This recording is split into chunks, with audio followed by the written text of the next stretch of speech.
मुख्यमंत्री नीतीश कुमार पर कभी भ्रष्टाचार का आरोप नहीं लगा है, लेकिन संभव है कि बहुत जल्द उनके करीबी आईएएस अधिकारी के घिरने पर विपक्ष मुख्यमंत्री को घेरे। प्रवर्तन निदेशालय की गतिविधि से आईएएस खेमे में हड़कंप है और अब आंच सरकार तक पहुंच रही है। तो सबसे पहले नमस्कार, आप देख रहे हैं न्यूज इरा और मैं आपके साथ विपिन। बिहार में कुछ बड़ा होने वाला है। केंद्र में सत्तारूढ़ राष्ट्रीय जनतांत्रिक गठबंधन के महत्वपूर्ण घटक जनता दल यूनाइटेड को केंद्र की एक एजेंसी के कारण असहजता महसूस हो रही है और यह असहजता बहुत तेजी से आकार बढ़ा रहा है। एजेंसी ने पहले बलात्कार के आरोपी भारतीय प्रशासनिक सेवा के एक अधिकारी संजीव हंस के घर दबिश दी, फिर उनसे जुड़े कई लोगों तक। एजेंसी को इस दबिश में कुछ ऐसा हाथ लगा कि संजीव हंस से भी ज्यादा मुख्यमंत्री नीतीश कुमार के करीबी आईएएस अधिकारी तक मामला पहुंच गया। संजीव हंस को अगर प्रवर्तन निदेशालय ने आय से अधिक संपत्ति और भ्रष्टाचार के केस में दबोच लिया तो मुख्यमंत्री नीतीश कुमार के उस करीबी आईएएस अधिकारी का भी नाम सामने आ जाएगा। यह पक्का है। ईडी ने वैसे उस आईएएस अधिकारी के रिश्तेदार को पूछताछ के लिए बुलावा जरूर भेजा है। इस कारण आईएएस खेमे में हड़कंप है और इसकी आग बिहार के राष्ट्रीय जनतांत्रिक गठबंधन सरकार की सेहत पर भी असर डाल सकती है। राष्ट्रीय जनता दल के नेता आईएएस संजीव हंस के मामले में इसलिए चुप हैं क्योंकि इस केस की शुरुआत राष्ट्रीय जनता दल के विधायक रहे गुलाब यादव से हुई थी। जब बिहार में महागठबंधन सरकार एक थी तब गुलाब यादव विधायक थे। एक महिला अधिवक्ता ने आरोप लगाया कि गुलाब यादव ने राज्य महिला आयोग के सदस्य बनाने के झांसे में पटना बुलाकर उनके साथ बलात्कार किया। महिला के अनुसार जब उनसे पुलिस ने शिकायत करने की बात कही तो शादी का झांसा देकर मांग में सिंदूर भी डाल दिया। फिर लंबे समय तक जब इस रिश्ते को मान्यता नहीं दी तो पुणे और दिल्ली के होटल में बुलाकर फिर संबंध स्थापित किया।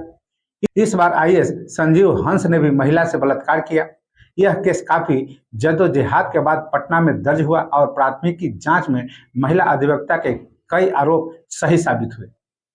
इसमें जब करीब 1 करोड़ रुपए केस दबाने के लिए लेन देन की बात आई तो ईडी की इसमें एंट्री हुई। महिला अधिवक्ता ने ईडी को बताया कि चुप रहने के एवज में उनके बैंक खाते में इन दोनों ने 90 लाख रुपए और एक लग्जरी गाड़ी गिफ्ट की। इस केस में संजीव हंस के ठिकानों पर छापेमारी और उनसे पूछताछ शुरू हुई तो उनके सरकारी पदों पर रहते हुए कंपनियों को फायदा पहुंचाने और उसके एवज में रुपए के लेन देन का दस्तावेज हाथ लगे हैं। इन्हीं दस्तावेजों में से एक कागज मुख्यमंत्री नीतीश कुमार के बेहद करीबी आईएएस अधिकारी के बेटे की कंपनी का है। इस कंपनी को कॉर्पोरेट सोशल रिस्पॉन्सिबिलिटी के नाम पर भारी राशि देने की बात सामने आ रही है। ईडी ने इसी आधार पर आईएएस के बेटे को बुलावा भेजा है। पहला नोटिस मिल चुका है, नहीं जाने के कारण अब दूसरा जारी होने वाला है। हालांकि ईडी औपचारिक तौर पर इस बारे में कुछ भी कहने को तैयार नहीं है। आईएएस संजीव हंस का हिसाब किताब देखने वाले से लेकर रिश्तेदारों तक से ईडी ने पूछताछ कर ली है। हर तरह से दस्तावेज जुटाने के बाद मुख्यमंत्री नीतीश कुमार के करीबी सीनियर आईएएस के बेटे को नोटिस दिया है। आईएएस अधिकारी को मुख्यमंत्री रिटायर नहीं होने देते, यह बिहार में कई बार दिख चुका है। मतलब उन्हें कोई न कोई बड़ी जिम्मेदारी देते हैं। ऐसे भी किसी अधिकारी तक इस तरह की जांच की आंच आती है तो मुख्यमंत्री नीतीश कुमार को असहज होना तो पक्का है। इस कारण आईएएस खेमे में हड़कंप मचा है। खबर तो यह भी आई कि भाजपा कोटे के एक उप मुख्यमंत्री के जरिए केंद्र और उनके जरिए ईडी को हाथ हल्का करने का संदेश मुख्यमंत्री नीतीश कुमार की पार्टी जनता दल यूनाइटेड की ओर से दिया जा चुका है।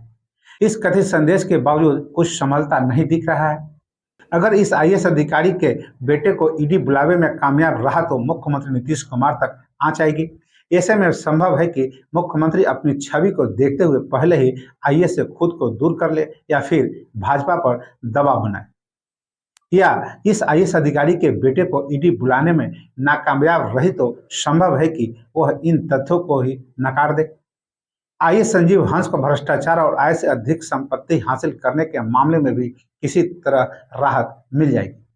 तो बस अभी के लिए इतना ही। अगर आपने अभी तक मेरा चैनल को सब्सक्राइब और फॉलो नहीं किए हैं तो अवश्य कर लें और इसी के साथ मुझे आज्ञा दीजिए। नमस्कार।